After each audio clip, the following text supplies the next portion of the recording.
Hey friends, this is Dolany TV. Glad to have you aboard this evening as we get set to recap what's been another big day. Start to the week, a Monday in oil country, coming out of the deep freeze. You saw my little tongue-in-cheek there short if you caught that. I encourage you, if you haven't already, to check that out because that was me all day, quite honestly with you. But we're out of the deep freeze. Hopefully for northern Alberta, it's coming a little later tomorrow. And now the Oilers are getting set for the Toronto Maple Leafs tomorrow at 7 p.m. which is going to be probably the most hyped up game we've seen in a little while here in terms of matchup as opposed to what the game means for Edmonton. So stay tuned for that. But obviously we got a ton of news to get to today. You would have caught earlier, I'm sure most of you, Patrick from the Oilers Fanatics breakdown on all this. I'm not giving you anything groundbreaking, maybe a little something different here at the end, but that's really about all I got for you. So if you've already caught that and you don't want to hear the repeat, that's fine and dandy. Feel free to tune out. But for those of you new to the channel, I do want to encourage you to hit that subscribe button here on Dolany TV. Stick around, find out what the channel is all about. 488 subscribers away from 15,000. I appreciate everybody hitting that button as of late. And to those of you that have listened to me say that a million times over, I appreciate you still sticking around with me because trust me, I'm getting sick of tired and saying it too. And once we hit that 15,000, I'll lax up on that till playoffs. That said, let's get to the news today, friends. The Oilers, of course, we're starting with Corey Perry. Nothing groundbreaking here, but again, this is now starting to heat up. The same as kind of how Erik Karlsson went, right? Is it seemed like every week we were doing a video last year, and then it heated up to almost every few days, and that's kind of the stage at which we're with Corey Perry. Patrick from the Oilers Fanatic would have a better understanding of how the Evander Kane situation played out in terms of video form, because back then I was on a self-imposed break. The Oilers, they have anywhere between 4 or 5 teams that are competing interests for Corey Perry.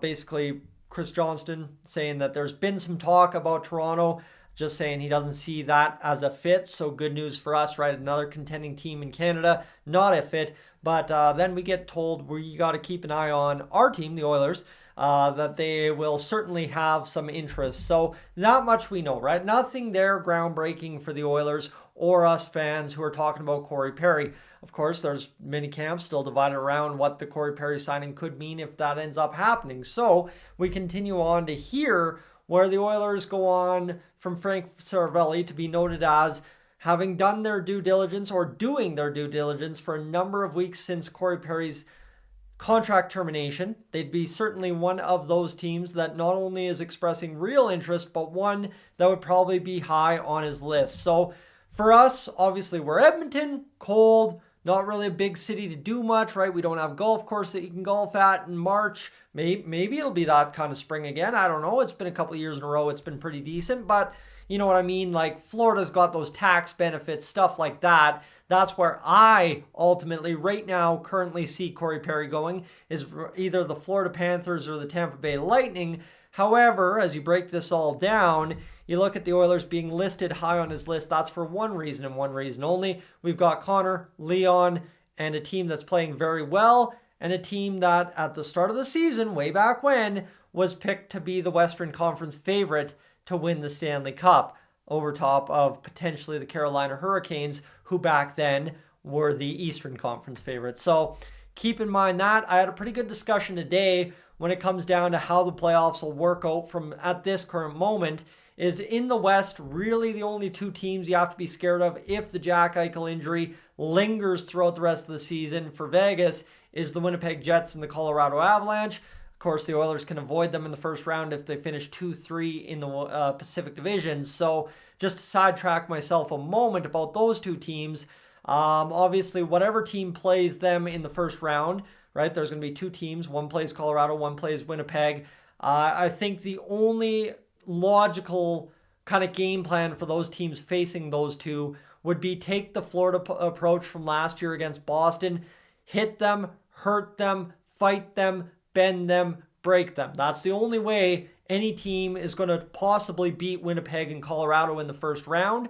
And of course, I don't think that's even going to be successful. But when you talk about the Oilers potentially lining up against them in the third round, if a team did that in the first round, they again, right, they're beat up. They have to slug through the second round.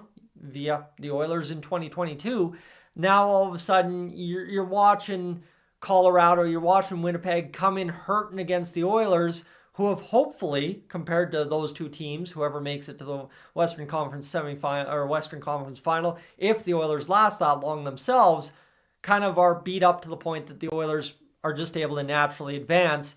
And then you look at the Eastern Conference picture, right? This is all assuming the Oilers get everything they want all the way through. The Eastern Conference is murderer's row again. Like they've done a lot of things to change the playoff picture in the East. Every team out there, and as we saw last year, Florida was the last team standing, and they were barely up on one leg, you could say. So again, I assume that whoever beats through the West, as long as it ain't a team that gets beat up like Colorado and Winnipeg should in the first round, I assume that's who goes on to win the Stanley Cup. Again, not saying that's Edmonton, but you understand kind of the theory there. So again, that is how I am premising, long story short, why Corey Perry would potentially want to sign with a team in Edmonton that has a shot to take all those variables and win the Stanley Cup if everything comes to fruition. Long story short, I apologize for sidetracking. We move on to Evander Kane. Friends, for those of you that missed Patrick from the Oilers Fanatics discussion the other night, I don't know how many of you watching this could possibly have missed it when it's over 14,000 views. Pretty big happening here in the Oilers community this week. Just saying, Evander Kane has been the talk of the town. Obviously, what's going on with him? What does he need to do to get back in the top six? What's kind of the long-term outlook? Everything has been up in the air. Well, here's the lines from today. Obviously, Glenn Gulletson talking in the media conference. So, again, Chris Knobloch not available, but we'll make of what we will, and we'll see what happens here when we come game time against the Leafs in a game that's highly going to be touted tomorrow. I assume Evander Kane on the second line gets that jam, gets going, and gets fired up. So you got RNH McDavid Hyman, Kane, Draisaitl, Fogle, Janmark, McLeod, Ryan, Ernie, Hamlin, Brown. Again, for those saying that the second line really hasn't done much over the past 5 games, I would caution that this is not a demotion for Ryan McLeod. It is a promotion for Evander Kane. However, for McLeod, he's riding a hotter streak this season. Not a hot streak by any means. Obviously, he's not scoring 3 points a game over the past 5, but he's riding a hotter streak than he has at any point playing in the bottom 6. So you try and take a player from your top 6 who's playing good hockey, bring him down to that bottom 6, pair him with 2 guys that have kind of gone quiet here the past few weeks, and then obviously leave a 4th line that at a time a few weeks ago was playing some fantastic hockey for the Oilers in terms of just pushing the opposition back into their own zone, not necessarily scoring goals, but keeping the puck on the right side of half ice. And, well, you know what, just doing their job down low in the corners on the good side of center and winning battles for us in minutes that are crucial to winning games like we did against Chicago, Detroit, and of course Montreal. Obviously not saying that's where the 4th line showed up the most, but again, you throw Ryan McLeod in that mix, hopefully it's a good powder keg of good results. Now, Merzlikins here, friends, we've had a lot of discussions about him early in the season when the Oilers were floundering in the goaltender department, and right, there was plenty of time for it to turn around, and it has. Well, here we are right now,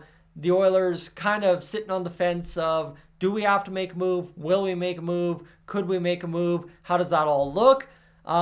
You're reading this right now. I want to come back to myself for a moment here. Is this, before I cover that, it just doesn't fit for the Oilers. I know that's what that says, but again, it just does not fit for the Oilers simply because you look at it. I did the math with Patrick from the Oilers Fanatic this afternoon in a conference call while waiting for an oil change in Airdrie. Of course, Jiffy Lube on east side of Airdrie there off of Yankee Valley, they do a fantastic job. That's why you have to wait. And of course, another fantastic service today. But unfortunately, right, I've got time to wait. So what do? You talk Edmonton Oilers, right? I'm a fan just like everybody else. So that's something I want to talk about after I get done work, because I don't get to talk about it enough at work because it's too distracting. Again, me, squirrel, what?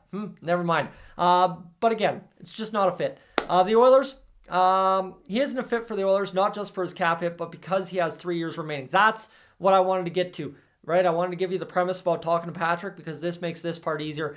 We both sat there and it's like, no, it just does not work, right? You got Ollie Rodrigue in the system, 3 years, Stuart Skinner's your starter. Merzlikins on record saying he doesn't want to be a backup. You can't Jack Campbell, Stuart Skinner, 2022, 2023, the situation with Merzlikins and Skinner for the foreseeable future. Unfortunately, you have to make a decision on Skinner here this year, and not necessarily in season, not during the playoffs, but at the end of the year.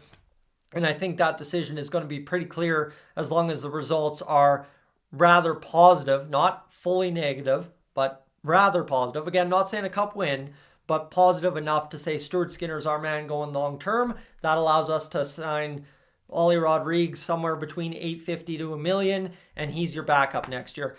So yeah, they have Stuart Skinner, exactly what I'm saying here, who is trending up, and you don't want to limit his development. That from Kevin is in goal on Sports 1440 with Jason Gregor today. So it all like just simply does not make sense for Elvis Merzlikins. So apologies where apologies are due. Merzlikins a good goalie. He's in a very bad situation in Columbus right now. Needs out. Edmonton's not the place. Again, here's another thing to rag about Edmonton as compared to a place like Florida or Toronto right now is unfortunately, yeah, it's tough, right? Columbus to Edmonton, there's no really city upgrade there for Elvis Merzlikins. So if he gets to control his own destiny somewhat in a trade, because Columbus is trying to facilitate him because of the cap hit and they're trying to find a good situation, somebody willing to take him maybe for less return and it's somewhere favorable to him, it's 99% not going to be Edmonton. Again, I love the city, love my team, love Alberta, but end of the day, you're talking about a player not from Canada, not from Edmonton, who is just simply not going to end up in Edmonton for a multitude of factors. All right, we move on to the last news item of the day. This one coming from the Jason Gregor Show on Sports 1440 again. This is a replay, clipped up show from Oilers Nation, basically talking about something I've talked about all weekend, all last week, discussing the fact that the Oilers are going to make probably 2 moves up front. We know, obviously, Dylan Holloway, potentially Corey Perry, potentially Sean Monahan. You're at least getting probably 2 out of those 3 guaranteed, or even a third line center in some capacity if you don't get either of Perry or Monahan.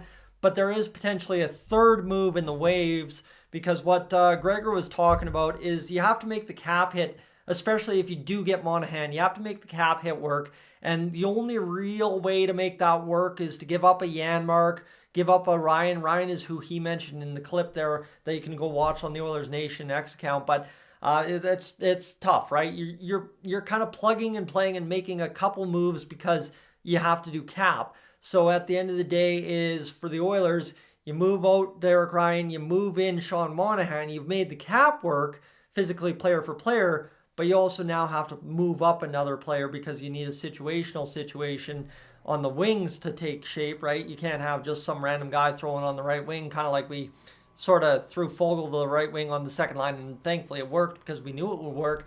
But again, nobody else in the Oilers organization up front right now outside of Gagne is going to do that, and we can't trust at current with the kind of health situation Sam Gagne is having that we can go into playoffs and have him be our third line right winger. So that's where you maybe see a Raphael Lavoie. I don't know fully where Jason Gregor's thinking. Obviously, it's only a 54-second clip, but you could find some other rotational piece in there in the mix for the Edmonton Oilers. So that's kind of the news for today, friends.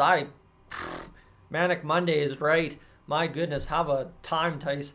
13 and a half minutes. Thanks for tuning in this evening. Podcast edition, I guess. Not the quick hits tonight.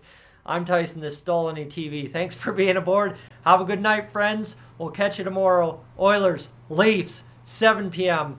I am up on out of here.